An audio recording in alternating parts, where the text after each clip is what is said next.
Hello, मेरा नाम हीना परमार है, लेकिन आईडी पे हीना वाघेला है और ये मेरा दूसरा व्लॉग है। कल मैंने एक और व्लॉग बनाया था और आज मैं बात करना चाहती हूँ मेरी साउथ की सबसे फेवरेट एक्ट्रेस समंथा रूथ प्रभु के बारे में। समंथा मुझे बहुत अच्छी लगती है। उनमें और मेरे में एक सिमिलैरिटी है, बहुत बड़ी। मतलब सिमिलैरिटी नहीं बोल सकते, क्या बोल सकते उसको, कॉमन फैक्टर।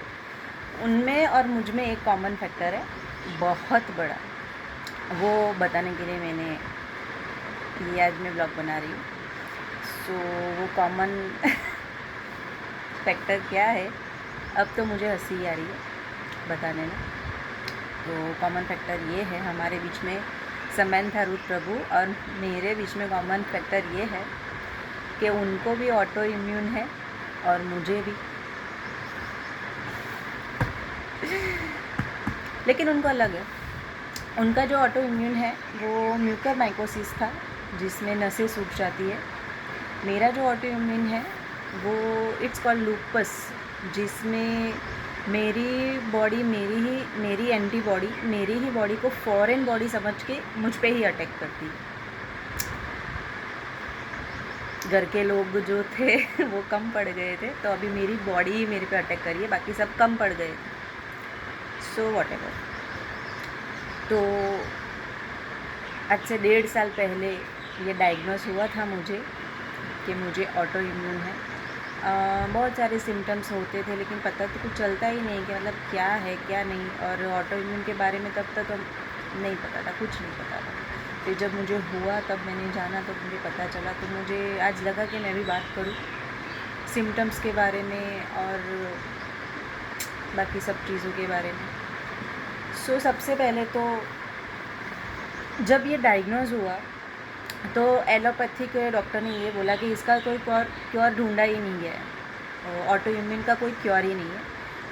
इसमें आपको लाइफ लॉन्ग पिल्स लेनी पड़ेगी, और वो पिल्स सिर्फ इसको बढ़ने नहीं देगा, कंट्रोल करेगा। जो है वो तो रहेगा ही रहेगा, और लेकिन आप बढ़ने नहीं देगा। और जब तक आप हो जिंदा तब तक आपको ये पिल्स लेनी पड़ेगी। That is not my cup of T. तो मैं ऐसे ले नहीं सकती ज़िंदगी भर दवा। तो मैंने फिर नहीं आगे कंटिन्यू नहीं किया कुछ, और इस बात को 1.5 साल हुआ है। लेकिन मैंने सर्च बहुत किया कि मतलब क्या है, क्यों है। तो पता चला कि एलोपैथी में इसका कोई इलाज नहीं है, होम्योपैथी में भी इसका कोई इलाज नहीं है। लेकिन जब मैं अपने आयुर्वेद की तरफ गई तो मुझे पता चला कि इलाज है, और बहुत ही कॉमन इलाज है, लेकिन हो नहीं सकता। जब वो इलाज के बारे में मुझे पता चला तो मेरे दिमाग में ये गाना बज रहा था, हो नहीं सकता, हो नहीं सकता, क्योंकि इसका इलाज ये है कि मुझको स्ट्रेस नहीं लेना है। इट्स इम्पॉसिबल कि मैं स्ट्रेस ना लूँ। कोई बात नहीं। फिर 1.5 साल बाद मैंने 1 महीने पहले इंस्टाग्राम में वीडियो देखा कि किसी ने अमेरिका में किसी को नोबेल प्राइज़ मिला है टू क्योर ऑटो इम्यून, कि उन्होंने ऑटो इम्यून का क्योर ढूंढ लिया है। मुझे अच्छा लगा कि वाह अच्छी बात है, चलो एलोपैथी में अभी ऑटो इम्यून का क्योर आ गया है। तो उन्होंने भी यही बोला कि ऑटो इम्यून का क्योर खुद की बॉडी के पास ही है, और ऑटो इम्यून का क्योर ऐसे हो सकता है कि जब आपकी बॉडी सेफ फील करेगी तो वो अपने आप हील करना लगेगा। और सब पढ़ा, मैंने देखा, और मुझे ऐसा लगा कि जैसे ये सब तो आयुर्वेद में तो बहुत पहले यही लिखा था, यही जो मैंने पढ़ा कि भाई क्या हुआ है, क्यों हुआ है, आपको इतना स्ट्रेस कब हुआ है, वहाँ पे जाइए, सोचिए, उसे बाहर निकल जाइए और स्ट्रेस मत लीजिए, अपनी बॉडी को सेफ फील करवाइए।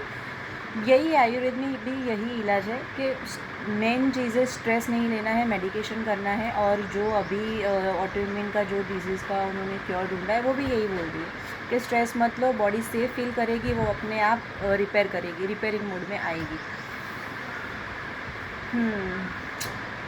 सो ये भी पॉसिबल तो है नहीं।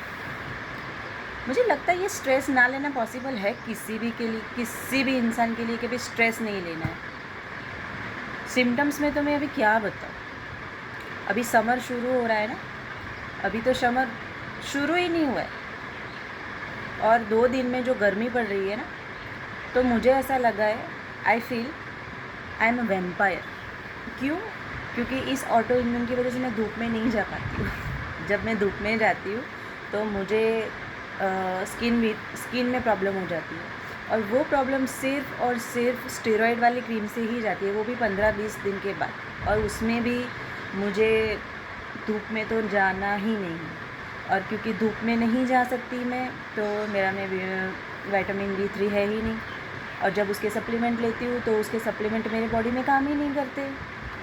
और कैल्शियम नहीं है, D12 नहीं है, D3 नहीं है, इवन मेरे बॉडी में पानी भी नहीं है यार, क्या कर सकते। चलो, समंथा के पास तो पैसे थे, उन्होंने तो इलाज कराया, बहुत ज़बरदस्त इलाज करा यार। क्या नेचर में जाती थी वो, नेचर के बीच में गिरी रहती थी।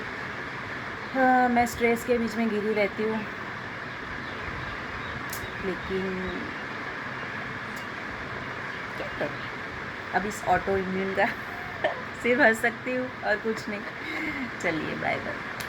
और सिम्टम्स के बारे में मैं बाद में बताऊँ, लेकिन बाय बाय।